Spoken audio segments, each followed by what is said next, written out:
नमस्कार, मैं रुस्तम सिंह राणा और आप देख रहे हैं आर न्यूज़।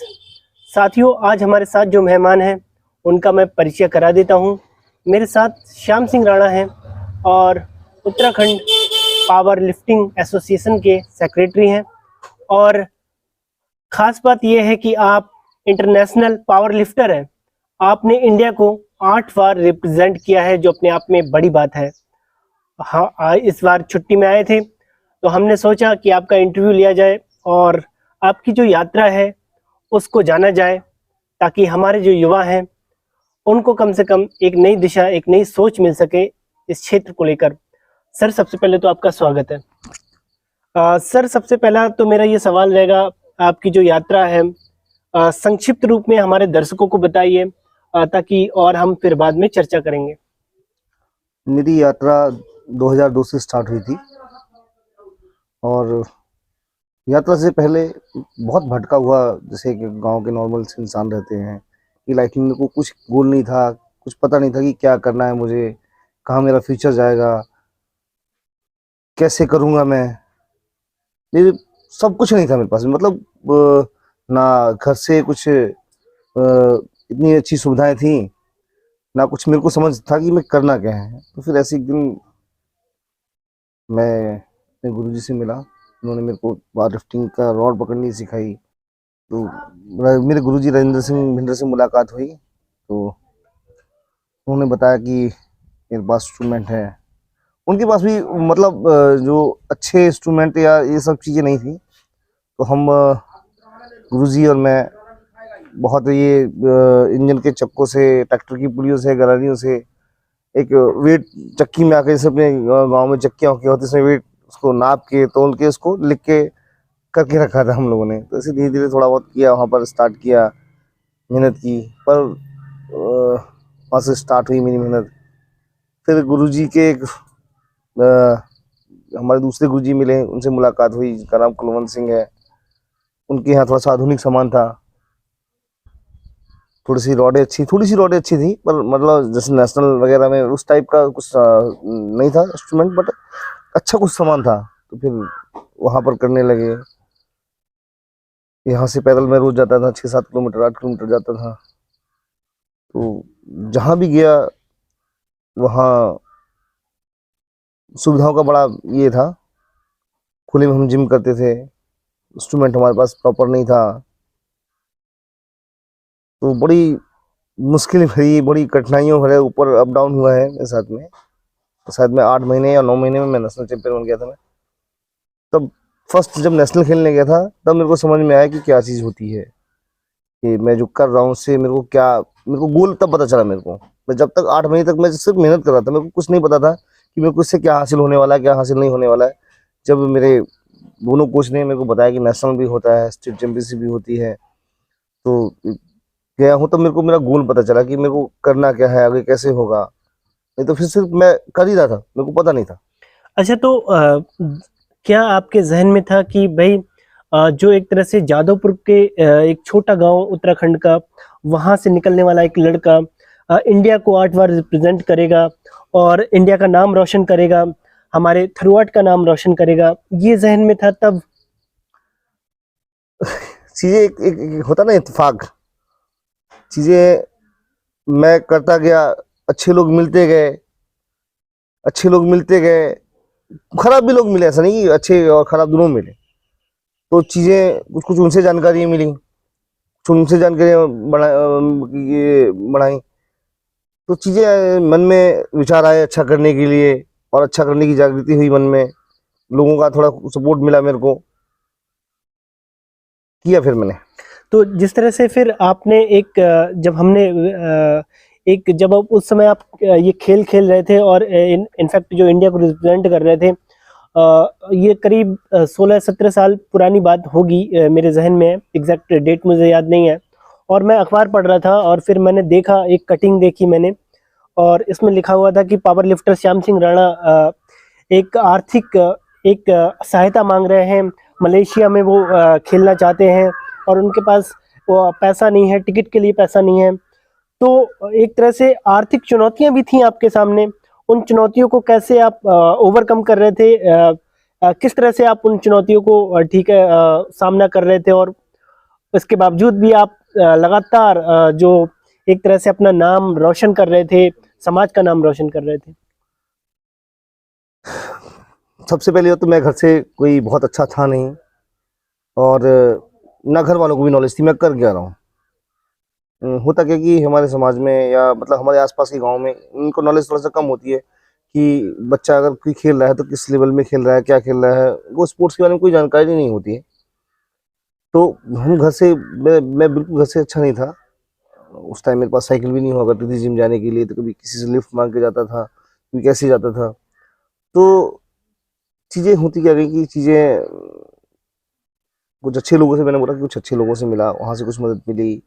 फिर किसी ने मेरे को रास्ता दिखाया, ऐसे नहीं ऐसे सीएम से मिलो जाके, विधायक से मिलो जाके, एमएलए से। उन लोगों ने मेरी बहुत मदद की। और जो लोकल जो पॉलिटिक्स के जो भी मेंबर्स थे उनसे बहुत सपोर्ट मिली मेरे को आगे खेलने के लिए। मेरा फर्स्ट कंपटीशन था, मेरा फर्स्ट इंटरनेशनल था 2003 में, वर्ल्ड सब जूनियर वर्ल्ड चैंपियनशिप।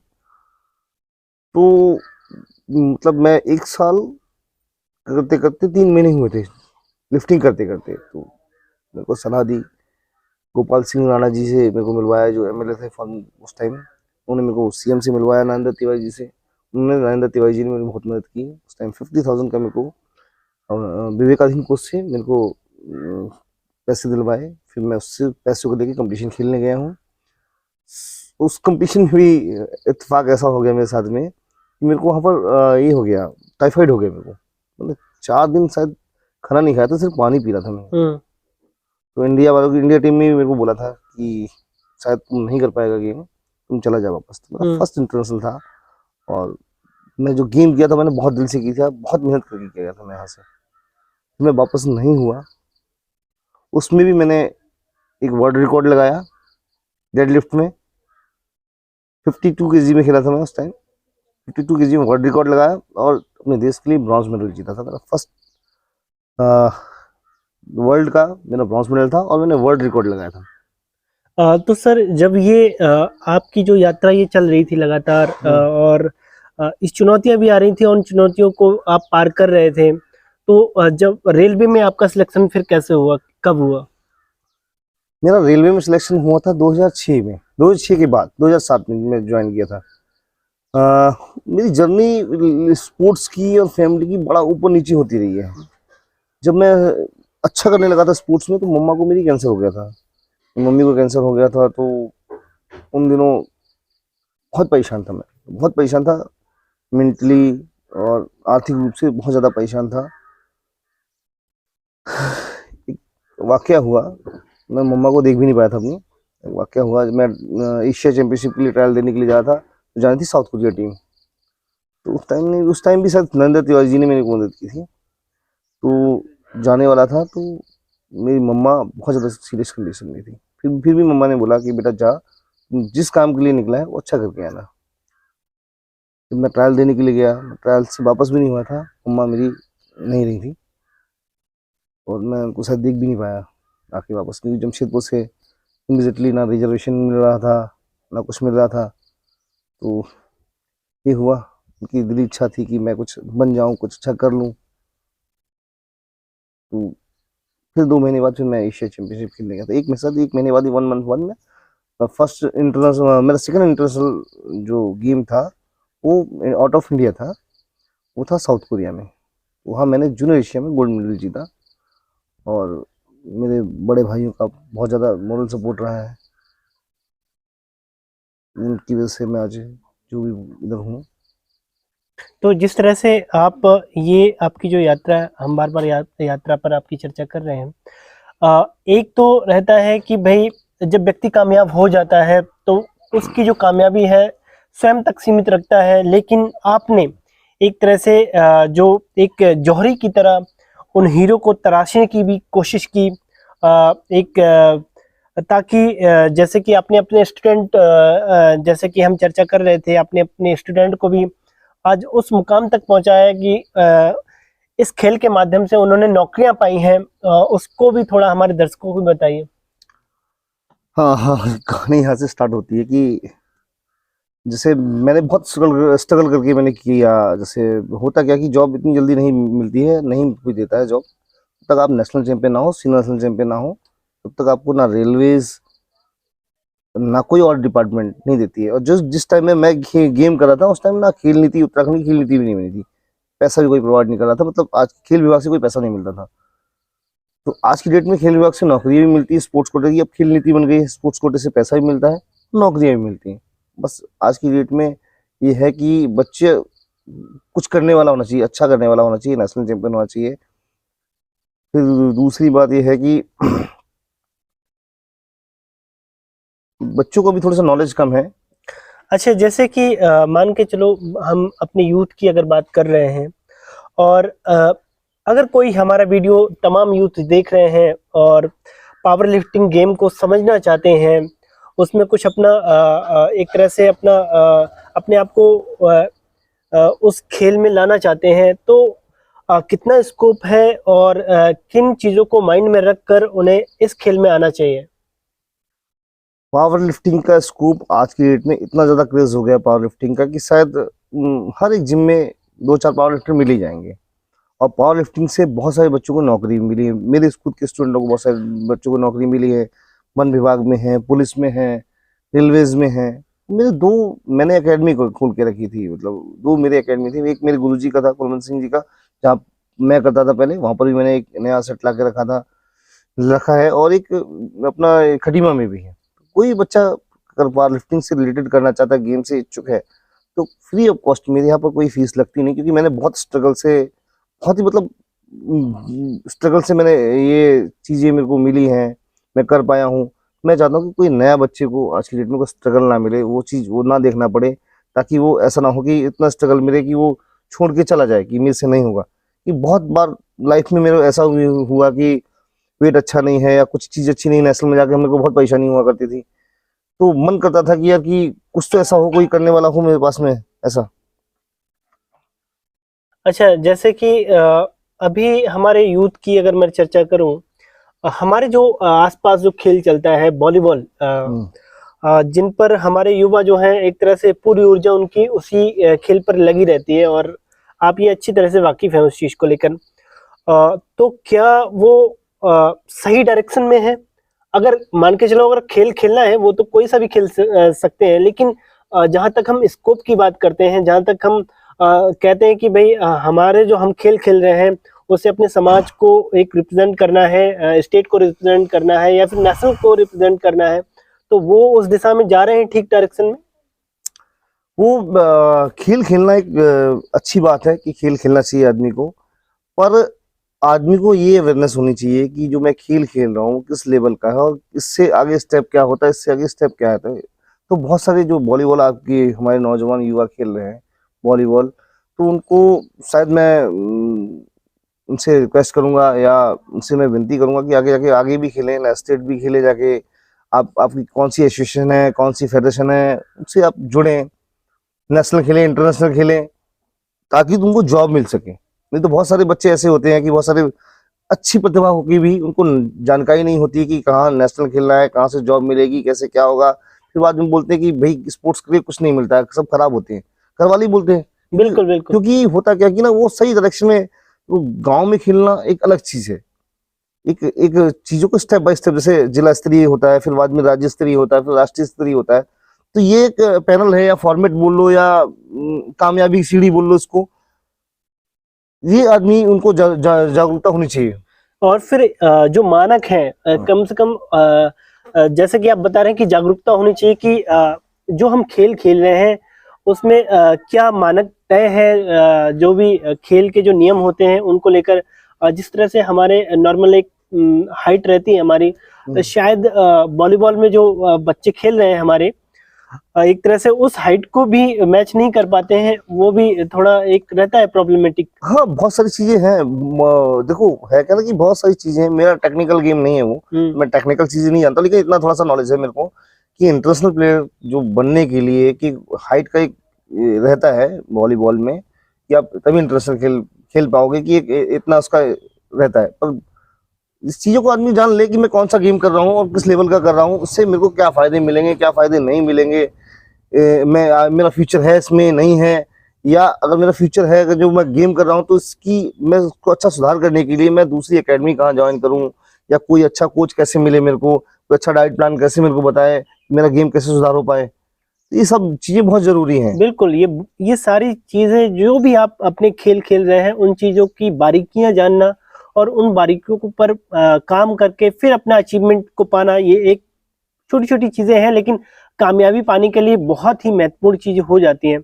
अब हम एक स्टेप पर आते हैं, जो आप इस समय उत्तराखंड पावर लिफ्टिंग एसोसिएशन के जनरल सेक्रेटरी भी हैं, और उत्तराखंड में जो तमाम पावर लिफ्टिंग के जो एक आयोजन होते हैं उनको आप कराते रहते हैं। तो आगे जिस तरह से आपके प्लान्स क्या हैं, किस तरह से आप इस खेल को और आगे बढ़ा रहे हैं उत्तराखंड में?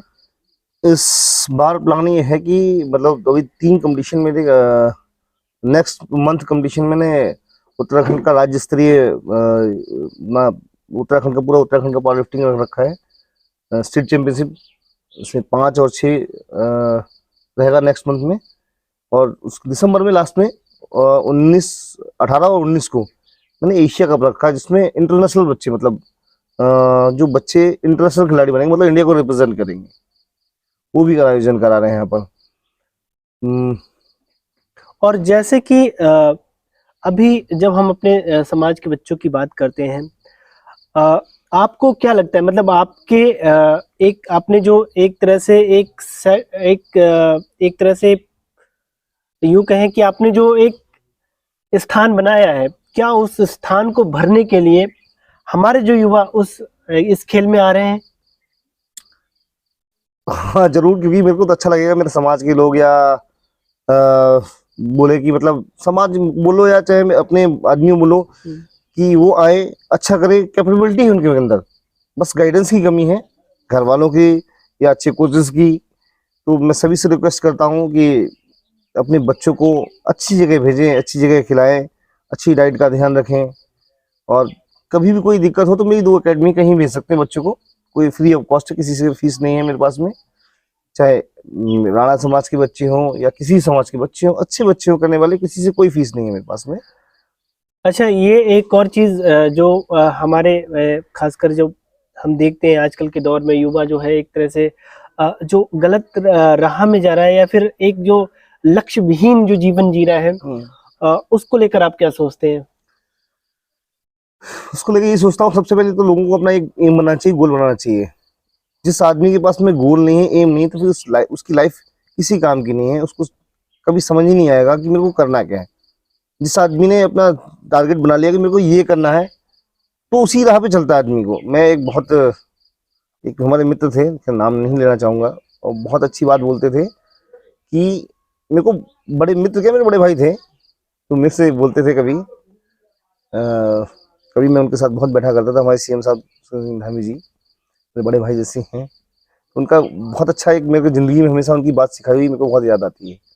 बोलते थे, श्याम कि जिंदगी में ना खुली आंखों से सपने जरूर देखने चाहिए आदमी को। जब तक आदमी सपने नहीं देखेगा ना, तो उनके पीछे भागेगा नहीं, तो भागेगा नहीं तो कभी कामयाब नहीं होगा। तो इसीलिए मैं बोलता हूँ कि अपना एक सपना खुली आंखों में देखना चाहिए, और बंद आंखों में नहीं, कि बंद के पीछे आदमी नहीं भाग पाएगा, खुली आंखों के पीछे भागेगा तो जरूर कामयाब होगा। बिल्कुल। तो आप भी अपनी खुली आंखों से सपना देखिए, और जो भी हमारे वीडियोस देख रहे हैं, आपसे गुजारिश है कि आप जो अपना ड्रीम फॉलो कर रहे हैं, उस ड्रीम को समझिए, और उसमें क्या ज़रूरत है उसे पाने की, उन ज़रूरत पर काम करिए, निश्चित ही आपको सफलता मिलेगी। और सर, आपने हमारे लिए समय निकाला, और जो भी आर न्यूज़ के दर्शक हैं, मैं चाहता हूं एक बार उनसे आप अपील करें कि इस वीडियो को ज़्यादा से ज़्यादा शेयर करें, और हमारे चैनल को ज़्यादा से ज़्यादा सब्सक्राइब करें, ताकि हमारा भी चैनल एक तरह से विस्तार कर सके। मैं सभी से हाथ जोड़ के रिक्वेस्ट करता हूँ कि इस वीडियो को ज़्यादा से ज़्यादा शेयर करें, और चैनल को सब्सक्राइब करें और लाइक करें।